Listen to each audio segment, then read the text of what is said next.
সরকারি নির্দেশনা ও নীতিমালার পরিপন্থী এবং অননুমোদিত দেশি ও বিদেশি সি line, IPTV, IP based video program ও ওটিটি প্ল্যাটফর্ম বন্ধের দাবি জানিয়েছে cable operators association of Bangladesh কোয়াব।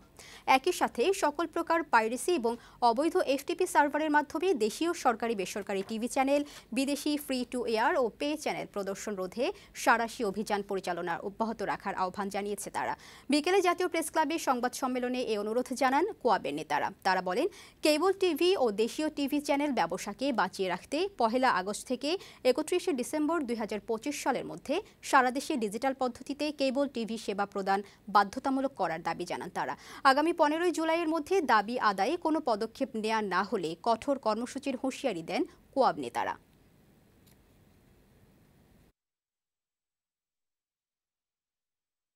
সকল প্রকার পাইরেসি এবং অবৈধ এফটিপি সার্ভারের মাধ্যমে দেশীয় সরকারি বেসরকারি টিভি চ্যানেল, বিদেশি ফ্রি টু এয়ার ও পে চ্যানেল প্রদর্শন রোধে সাঁড়াশি অভিযান পরিচালনা অব্যাহত রাখার অনুরোধ জানাচ্ছি।